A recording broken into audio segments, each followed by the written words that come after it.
ഒരാളൊരു കച്ചവടം ചെയ്തൊരു സൂപ്പർ മാർക്കറ്റ്, നല്ല കച്ചവടമുണ്ട്, നല്ല ലാഭമുണ്ട് വർഷങ്ങളായി. രണ്ടാമതൊരു സ്ഥാപനത്തെ കുറിച്ച് അയാൾ ചിന്തിച്ചില്ലെങ്കിൽ അത് അയാളുടെ അലസതയുടെ അടയാളമാണ്, അത് അയാളുടെ മടിയെക്കുറിച്ചുള്ള മടിയുടെ അടയാളമാണ്. രണ്ടാമതൊന്നിനെ കുറിച്ച് ചിന്തിക്കണം. ഒരുപക്ഷെ പൊട്ടിയേക്കാം, ഒരുപക്ഷെ പരാജയപ്പെട്ടേക്കാം, നഷ്ടങ്ങൾ ഉണ്ടായേക്കാം. ആ നഷ്ടങ്ങൾ ഉണ്ടാകുന്നതിനെ ഭയക്കലാണ് ഭീരുത്വം എന്ന് പറയുന്നത്. വഅഊദു ബിക മിനൽ ജുബ്നി വൽ ബുഖൽ, ഭീരുത്വത്തിൽ നിന്ന് എന്നെ നീ കാക്കണേ റബ്ബേ. ഒന്നാമത്തെ സൂപ്പർ മാർക്കറ്റ് വിജയിച്ചപ്പോ രണ്ടാമതൊന്നിടാൻ പേടി. പഠിച്ചോനെ, അത് നഷ്ടം വന്നാലോ, കൂട്ടേണ്ടി വന്നാലോ, കോടികൾ പോയാലോ? ഈ ഭയം ഒരു കച്ചവടക്കാരൻ ഉണ്ടാവാൻ പാടില്ല, ഒരു ബിസിനസ്സുകാരൻ ഉണ്ടാവാൻ പാടില്ല. അത് മാത്രമല്ല, നമ്മൾക്ക് ഒരേ ഒരു സോഴ്സിൽ നിന്നല്ല നമ്മുടെ വരുമാനം വരേണ്ടത്, വ്യത്യസ്തമായ സോഴ്സുകളിൽ നിന്ന് നമ്മുടെ വരുമാനം ഉണ്ടാവണം. തൊട്ടപ്പുറത്തെ തോട്ടത്തിൽ നിന്ന് വരണം, അതിന്റെ വരുമാനം, അതിന്റെ പ്രോഫിറ്റ് കൊണ്ട് നമ്മളൊരു ഷോപ്പ് ഇടണം, അതിൽ നിന്നൊരു വരുമാനം വരണം. ഇവിടെ സൂപ്പർ മാർക്കറ്റ് ആണെങ്കിൽ അപ്പുറത്തൊരു ടെക്സ്റ്റൈൽസ് ആവണം.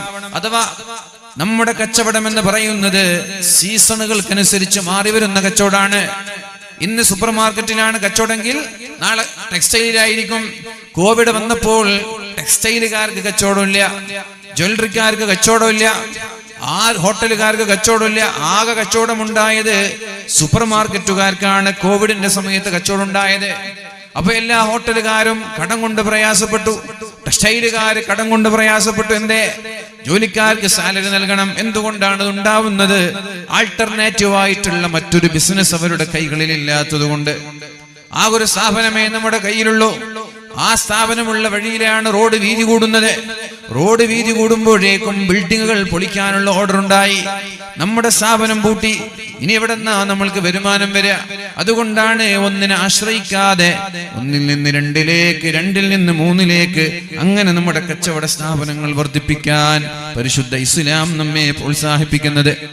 അതുകൊണ്ട് പ്രിയപ്പെട്ടവരെ, അലസന്മാരായി നമ്മൾ മാറാൻ പാടില്ല.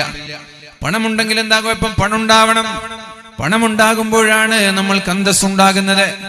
നമ്മുടെ ചെലവ് കഴിഞ്ഞാൽ, നമ്മുടെ കുടുംബത്തിന്റെ ചെലവ് കഴിഞ്ഞാൽ പിന്നെ നമ്മൾക്ക് പള്ളികളെ സഹായിച്ചുകൂടെ? പിന്നെ നമ്മൾക്ക് മദ്രസകളെ സഹായിച്ചുകൂടെ? കേരളത്തിൽ, ഇന്ത്യ രാജ്യത്ത് 20 കോടി മുസ്ലിമീങ്ങളുണ്ട്. ഇന്ത്യ രാജ്യത്ത് അതിൽ1 കോടി മുസ്ലിമീങ്ങൾക്കാണ് എഴുത്തും വായനയും അറിയുന്നത്, ഖുർആൻ ഓതാൻ അറിയുന്നത് 1 കോടി മുസ്ലിമീങ്ങൾക്ക്. ബാക്കി 19 കോടി മുസ്ലിമീങ്ങൾക്ക് ഖുർആൻ ഓതാൻ അറിയില്ല. ഫാത്തിഹ വരെ മര്യാദക്ക് ഓതാൻ അറിയാത്ത 19 കോടി മുസ്ലിമീങ്ങൾ ഈ ഇന്ത്യയിലുണ്ട്. നമ്മൾ 1 കോടി എഴുത്തറിയാം, വായന അറിയാം, ഖുർആൻ ഓതാൻ അറിയാം, ഫാത്തിഹ അറിയാം, യാസീൻ